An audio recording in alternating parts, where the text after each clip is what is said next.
Hola a todos, ¿cómo están el día de hoy? Espero que se encuentren muy bien. Yo estoy muy feliz de nuevamente estar con ustedes.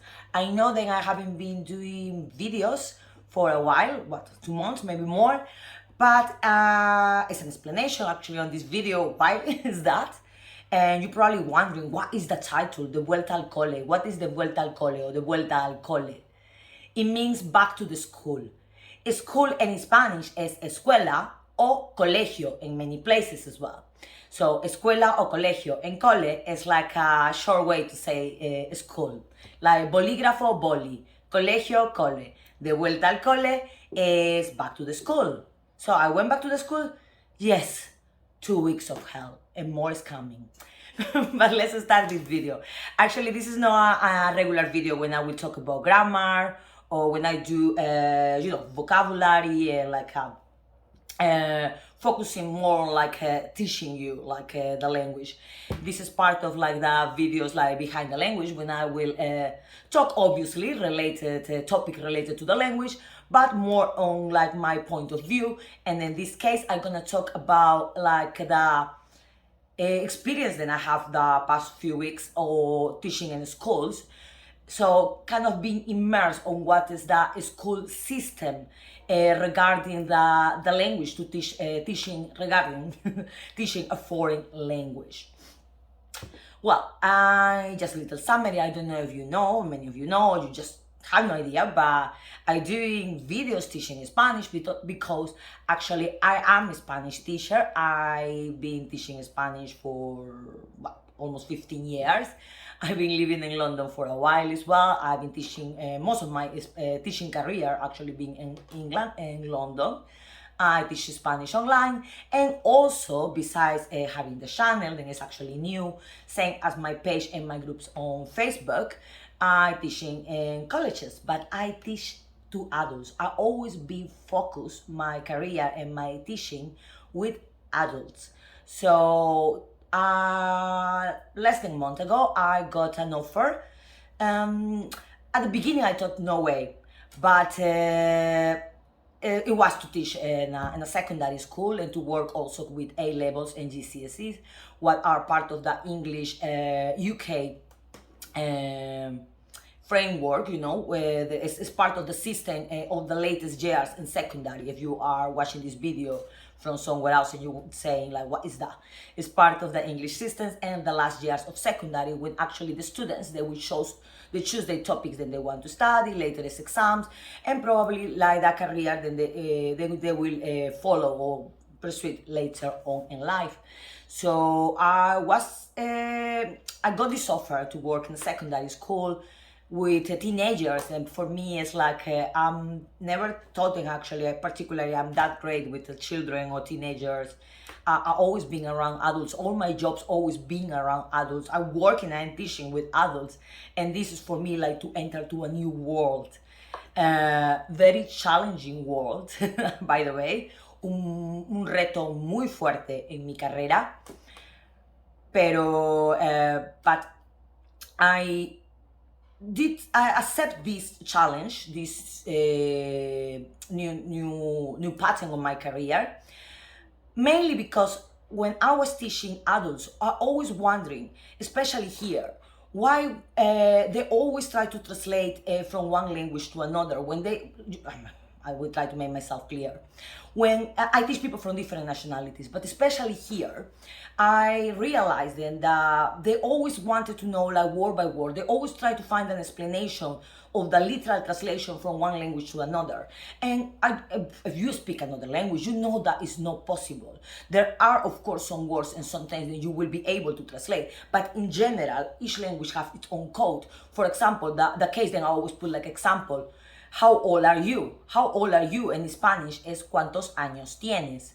And if you translate one from to the other, it won't make sense. If I say in Spanish, ¿qué tan vieja eres? We'll be like, what? Or if you say in English, how many years do you carry? We'll be like, what are you talking about? Why I carry my years? But again, each language has its different code. So although you can translate, for example, like a cup, no? Taza, o ordenador, o laptop, o computer, computadora, some words, and in general you can translate English into Spanish or from another language, to learn the language itself, to be able to speak, to be able to make a sentence by your own, you cannot rely on translation. You cannot rely on the translation from one language to another. Now, if you're wondering why I'm saying this, because I was really surprised when I started to teach. I'm getting immersed in the English curriculum on like the teaching in foreign languages. Then was really based on translation. Now, I probably, not just in England, I mean, I know in a lot of countries, especially in the school, when they teach you a foreign language, then it's compulsory because it's part of the curriculum, is based on that translation.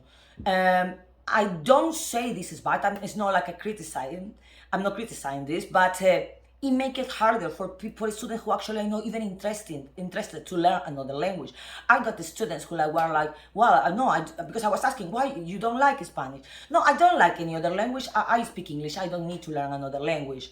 Or like, no, I don't like it. I would prefer to learn, I don't know, German, French, Portuguese. Okay, but it's the curriculum on their schools, so therefore they have to do it. When I was in Peru, when I'm originally from, the second language they were teaching to us was English, and I'm studying a public school where basically was the same thing here. What I see now, it was based on translation, like I, yo, to, you, and like, you know, apple, table. Oh my God, it was like so boring, and I was so bad, so terrible. I'm still are, isn't it? But I can relate to the students, to my new students, why it's so, for some of them, so hard to understand or to try to even answer a very basic question. It's been well, it's not really been 2 weeks of hell, but it's been very hard, incredibly hard for me. Big changing on my career, like from teaching adults to start to teach teenagers is a big challenge. I gonna do it this year. I promised myself I wanted to do it, and I want to see, and it's a lot. Then I gonna, of course, it gonna help me on a project that I have later on. So I'm happy to take this challenge. I just wanted to share with you the main reason why I wasn't uploading videos and I wasn't dedicated much time to the group of study or to our page on Facebook, to this young, joven canal de YouTube channel. It's not that I'm stopping with the videos, sorry, agüita. It's not that I'm stopped with the videos. Of course, I'm gonna go back and I'm gonna do more videos on grammar, on vocabulary. I just wanted to share with you that it was a moment where I feel like kind of stuck, not stuck, even on ideas, on creating of content. I've been teaching to adults for so long, and I thought maybe to start to, with a new, I don't want to say market because it's education, but in a new area, like teaching other kind of students, young students, it will open also my mind and give me more ideas to go more in deep, to be able to do more lessons to help you, especially if it's difficult for you to learn another language. It's a project that I will tell you later on, but yeah, I just wanted to share with you. For me, how was my experience to go back to school, go back to the college, go back to al colegio, de vuelta al colegio, de regreso al colegio.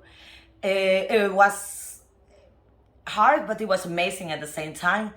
I cannot believe how much I was waiting sometimes for the bell, like for the break or for like when the school is over, and all the feeling that I had, when I was a billion years ago, muchos años atrás, cuando era muy joven, cuando estaba en la escuela, en el colegio. So it was a definitely different kind of experience, but life is challenges. I taking this as a personal challenge. I really wanted to be good, not just say that I always work just with adults. I also wanted to be able to start to teach people since they're young, so since the beginning, to help them and when they are very young. Let's see how this is gonna work. I hope that you probably already post, oh my God, what is this? This is so boring. She's not even teaching us nothing. No, actually, this video is more like I just wanted to say hello to you. I just wanted to share with you what I haven't been here lately. But to let you know that more videos are coming, more live definitely are coming. And yes, the vuelta al cole, back to the school. But I will go back to be with you with more videos, and of course our online lessons now are basically just in the evenings because during the day I'm busy. But you always can contact us to our main page. If you haven't subscribed to this channel, subscribe button. If you like the video or share the video with someone that maybe you think this might be interesting. I hope to see you again on our next video. Don't worry, it's gonna be on Spanish, like vocabulary or grammar. And again, it was so nice to be with you again. And I wish you a beautiful, beautiful week. Que tengan una semana muy, muy bonita. Chao, chao. Adiós.